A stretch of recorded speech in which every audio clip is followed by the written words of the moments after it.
de saúde. Tá entrando agora muitas medicações orais novas, né, que têm conseguido fazer um controle melhor da glicemia desses pacientes. A gente tem as insulinas também. As insulinas, as apresentações das insulinas podem ser em frascos, pode ser em canetas, que a gente vai falar, e pode ser também sob o dispositivo das bombas de insulina, tá? As insulinas, elas se dividem em humanas e nos análogos de insulina humana. Os análogos de insulina humana são insulinas mais caras, com custo maior.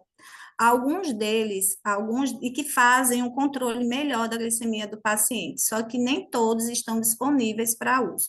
Algumas dessas insulinas, né, esses análogos de insulina humana, que tem uma tecnologia muito melhorada para ser feita, né, além do custo. Por quê? Porque elas têm, na fabricação delas, elas têm uma tecnologia muito avançada, e isso encarece muito a produção, mas elas controlam de forma mais equilibrada o paciente. Alguns pacientes já têm conseguido acesso a alguns dos análogos de insulina humana através do CASE, né, especificamente falando aqui no nosso estado, mas alguns pacientes ainda não conseguem uso. Inicialmente, vai ser tentado o uso das insulinas humanas, porque são insulinas mais baratas, né? E às vezes consegue controlar o diabético tipo 2. Os análogos da insulina é para aquele paciente mais refratário, com mais dificuldade de controle, aqueles pacientes diabéticos tipo 1, já adultos, grávidas, né? Então, eles fazem um controle melhor, então, eles são mais utilizados nesse tipo de paciente. A insulina rápida, algumas insulinas são de ação rápida. Então, como exemplo da insulina de ação rápida, nós temos a insulina regular, também chamada de Humulin R. Ela precisa ser tomada 30 minutos antes das refeições para ela ter um efeito melhor nos picos de glicemia que acontecem depois da alimentação do paciente. A gente tem insulinas também.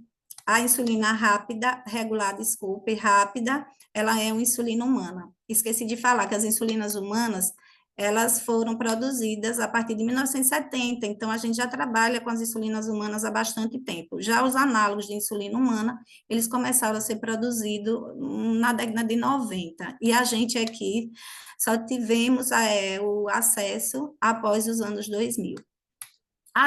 A gente tem insulina de ação intermediária, que é a NPH, que também é uma insulina humana, né, de baixo custo. Ela tem uma ação de 12 a 22 horas. Por conta disso, a insulina NPH, a gente precisa, muitas vezes, na maioria das vezes, né, que ela seja utilizada mais de uma vez ao dia, pelo menos 2 vezes ao dia, para o controle melhor do paciente. A gente tem também as insulinas de ação ultra rápida, vou dar uns exemplos aqui, são a Lispro, o Asparte, a glulizina, ela tem um efeito muito mais imediato e ela vai ser utilizada imediatamente antes de do paciente fazer uma refeição.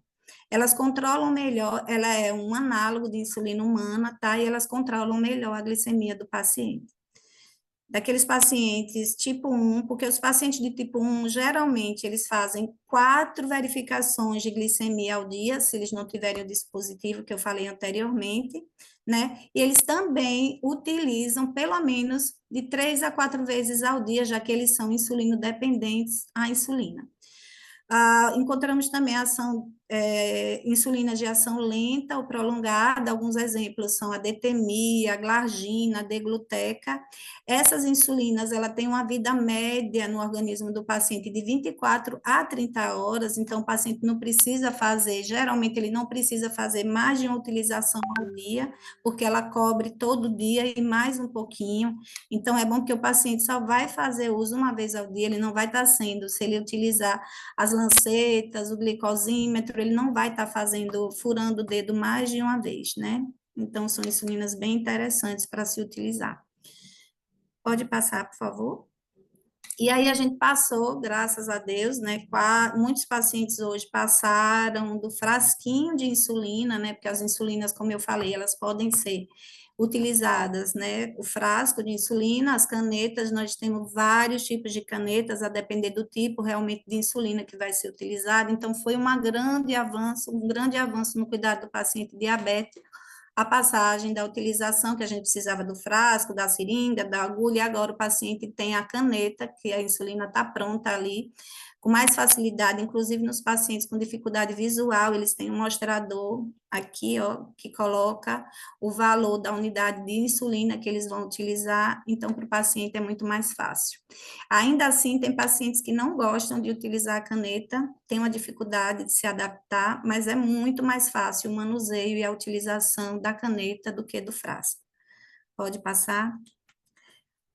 E aí a gente fala das bombas de insulina, né? É como se fossem pâncreas, né, que são utilizados. É muito legal a bomba de insulina, porque é um dispositivo que vai liberar a insulina de forma contínua. É como se fosse um pâncreas humano, né? Fazendo com ajustes, ela faz ajuste, a bomba de insulina, ele faz ajuste na dosagem de acordo com as necessidades do paciente. De que é composto esse dispositivo, né? De um catéter, esse catéter aqui, tá? Que é inserido sobre a pele do paciente, e a bomba de infusão propriamente dita, tá? Ela é utilizada para pacientes, geralmente, principalmente do tipo 1, com difícil controle. Só que, infelizmente, o custo das bombas de insulina é de R$ 30.000 ainda. Então, é muito caro. A manutenção mensal dela, porque precisa trocar os catéteres, a seringazinha que vem aqui e o eletrodozinho que fica inserido na pele do paciente. Então, a manutenção mensal é de 3.000. Alguns pacientes judicializaram a ação e já estão utilizando as bombas de insulina, principalmente diabéticos do tipo 1, insulino dependentes adultos, tá? Então, é muito legal, é muito interessante. Pode passar o próximo, por favor. A bomba de insulina, quais são as vantagens do uso da bomba de insulina, né? Um controle glicêmico mais preciso, porque ele vai estar avaliando a glicemia do paciente e as doses que aquele paciente precisa, e ele vai liberando aos poucos, inclusive quando o paciente come, né, que tem um pico de glicemia, ela vai lá e libera mais um pouquinho da insulina conforme a necessidade do paciente. Então, o controle glicêmico é muito preciso, muito melhor do que se ele ficar utilizando a insulina com frasco, ampola ou caneta, né? A estabilidade glicêmica, a gente tem um platô, né? Os pacientes não têm aquelas hiperglicemias, hipoglicemias, eles ficam geralmente numa estabilidade glicêmica, em forma de platô. Redução de riscos cardiovasculares para esse paciente, já que ele vai ter um controle melhor dessa glicemia. Minimamente, ele vai sofrer com as injeções, né? Porque a única injeção que ele vai ter é na colocação do dispositivozinho, do eletrodozinho, que vai ser acoplado à bomba de insulina. Ele vai poder ter uma flexibilidade no estilo de vida dele maior, com ajuste da dose, né? Então, alimentação, atividade física, ele vai poder fazer. Melhor qualidade de vida para esse paciente, menor risco ocular, menor risco neurológico, o risco renal também ele reduz pelo melhor controle da glicemia e o menor risco de amputação destes pacientes. Sergipe é o campeão do Nordeste e tem uma colocação bem avantajada, infelizmente, no país de amputações, do número de amputações. Então, é algo que a gente precisa investir realmente. Repito, nem todos os pacientes têm acesso, né, ainda, mas a gente precisa lutar para que isso se torne mais presente no nosso meio, o acesso desses pacientes às tecnologias. Existem outras tecnologias, né, que eu não trouxe aqui, porque ainda são mais, como é que eu posso dizer, menos acessíveis ainda ao paciente, mas são bem interessantes também. Aplicativos para os profissionais de saúde, principalmente para os profissionais médicos, para fazerem. Às vezes, o paciente, né, em determinados locais, eles são atendidos por médicos que não são especialistas em endocrinologia, né? É nossa realidade. Então, para esses médicos, esses aplicativos, eles fazem de acordo com os dados que forem inseridos dos pacientes, eles fazem o cálculo de doses de insulina para o paciente utilizar, a frequência de controle de avaliação das glicemias, então é bem interessante também, tá? Mas eu não trouxe aqui porque o tempo é curto, eu não sei se eu me alonguei muito, porque a proposta é uma questão rápida, mas eu espero que a gente consiga discutir algumas coisas aqui ainda, tá bom? Agradeço mais uma vez pela oportunidade. Nós que agradecemos pela participação. Não se preocupe com a questão do tempo, foi ótimo. Então, agora eu abro aqui para as perguntas, né? Vocês têm Uhum. pergunta, pessoal, sobre a questão das tecnologias que foram abordadas aqui por Andrea? Não fiquem tímidos. Podem colocar no Por chat favor, também. estou aqui à disposição. O que eu souber, a gente discute, o que não, a gente vai procurar, vai buscar, né? Vocês trabalham nas unidades básicas, né? Qual a dificuldade que vocês têm, né? Acho que alguém quer falar. Aqui a gente tem muita dificuldade com a adesão. Alguém quis falar, gente, que não apareceu aqui, não. Não, eu achei que... Pareceu? Não. Pode falar. Ó, eu achei maravilhoso. Eu não conhecia essas tecnologias e achei muito bom mesmo. Bem interessante. Assim, parabéns, né? É bom, espero que se popularize. Uhum, Todo mundo tenha condições, né, de isso. adquirir. E às vezes o paciente também ele não tem informação que ele pode buscar, né? Até nós, enquanto profissionais de saúde, falar para o paciente que ele pode ter acesso. Infelizmente, ainda alguns desses dispositivos ele precisa judicializar, inclusive algumas insulinas, mas acontece, funciona, viu? Eu tenho alguns pacientes no HU que tá utilizando tanto algumas insulinas mais avançadas quanto bomba de insulina também. E Muito bom. o Freestyle Libre também. Tá, ok, obrigado. Obrigada a Isso que é você. importante, né? A gente, essa apresentação, trazer essas tecnologias, porque, como eu disse no início, a gente não tem contato com isso, com algumas delas durante a nossa formação acadêmica. Eu digo porque o Libre mesmo eu não conhecia, até trabalhar com ele. Então, eu tive a experiência de trabalhar com o Libre, mas foi numa clínica particular. Eu tive a experiência de usar o Libre por 14 dias durante um treinamento, né, nessa clínica para conseguir trabalhar com os pacientes. Eu usei o Libre. Bia também usou, Bia está aqui na chamada, ela está rindo porque ela também usou o Libre. Então, a gente viveu a experiência, mas assim, durante a graduação a gente nem imagina que você tem. E na realidade, na atenção primária, a gente tem muita resistência com essa questão do acompanhamento em casa, com o glicosímetro, com ponta de dedo mesmo, por conta de ser doloroso, né? Os pacientes, alguns ficam com. Uma coisa é a gente fazer uma verificação assim esporádica, mas outra coisa é você estar lá todo dia, então é chato, a gente percebe que tem essa resistência. Muitos pacientes que têm um controle difícil do DM2, né, que a gente sabe que para conseguir glicosímetro e fita, geralmente está atrelado ao uso de insulina ou a uso de insulina no DM2 e DM1, né, também. Só que às vezes tem um DM2 que ainda não usa insulina, mas está difícil de controle ali, precisa fazer esse acompanhamento para a gente, né, encaixar ali a questão da Uhum. dosagem, da medicação, e eles não têm condições porque é caro, né? A fita em si já é cara.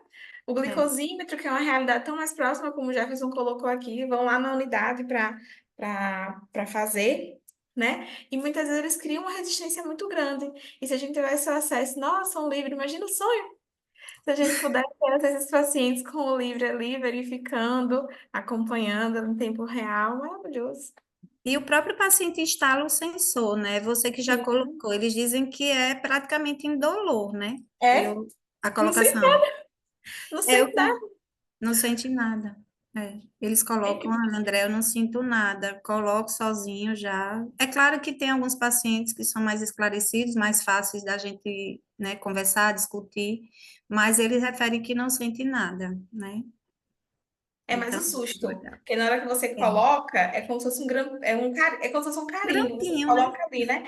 Aí ele faz dá um barulho assim, você toma mais susto com o colocar do que sentir alguma coisa, porque realmente A não dor. sente, porque ele é um canozinho, fica a partezinha de plástico, sabe? E a agulha ela é bem pequenininho, então realmente é indolor Isso. aquilo dali. É. Acho que É, se eles tivessem acesso, né, eles não teriam tanta resistência de fazer, logicamente, né, a verificação das glicemias, que a gente às vezes precisa, né, daqui a pouco eu acho que a gente vai discutir um caso, né, e tem isso. paciente assim, que para a gente avaliar, para o médico avaliar a dose que vai colocar de insulina para aquele paciente, ele precisa fazer 4 vezes ao dia a insulina, né, insulina de jejum e as pós-prandiais, né? Pós-café, pós-almoço, pós-jantar, às vezes antes de dormir, são muitas vezes para você estar furando o dedo para estar fazendo uma leitura para que o médico chegue a uma conclusão de qual a dose ideal, qual a insulina ideal para aquele paciente, né? E com esses dispositivos, como ele vai ver a curva, o paciente, então, quando é que estava mais alta? Quando você come? Quando você acorda de manhã? Quando é que está mais alta à noite? Então, facilita bastante, tanto a vida do profissional que vai manejar esse paciente, quanto a vida do paciente também, né? Hum. Que até chegar a esse número, a gente tem muitas hiper por aí também, infelizmente. Alguém tem mais algum comentário ou pergunta? Senão, a gente já passa para a discussão de caso, tá? Deixa eu só fazer Agradeço. uma colocação. Eu Pode peguei uma ficar à paciente vontade. essa semana, né, diabetes, veja, ela usa caneta de insulina, mas ela estava tendo alguns episódios de hipoglicemia. E quando a gente foi avaliar o que estava acontecendo, ela estava pegando a seringa e a agulha, tirando a insulina da caneta e aplicando com a seringa, tá? Então, não sei se vocês investiguem aí essa realidade, porque nas farmácias, inclusive comum, a insulina NPH e a regular, elas estão sendo liberadas conforme a apresentação de receita, né? Vocês já sabem disso também, né?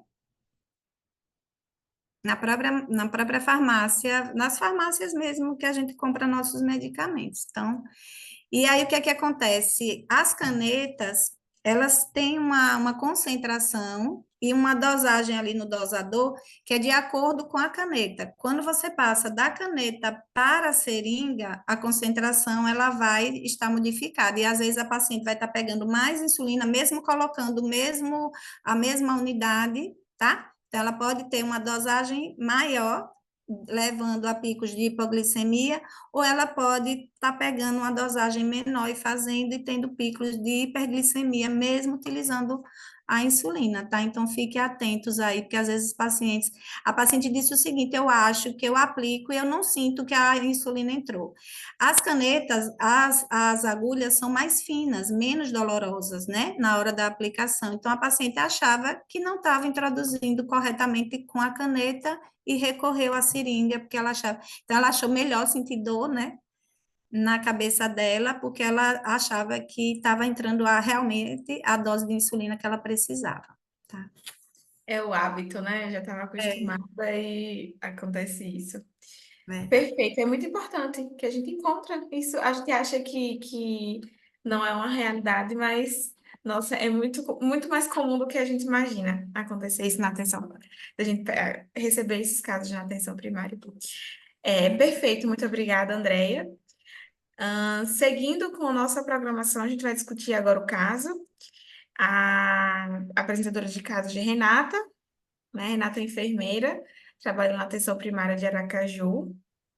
Seja bem-vinda mais uma vez, Renata. Renata, nossa, tá batendo a carteirinha, que faz quase parte da nossa equipe aqui do ECO. Obrigada pela participação. Passo a palavra para você, Renata. Vale a mesma coisa, tá, pessoal? Quem tiver dúvida, pode colocar no chat, tá? Recomendações também, a gente vai discutir um pouquinho agora.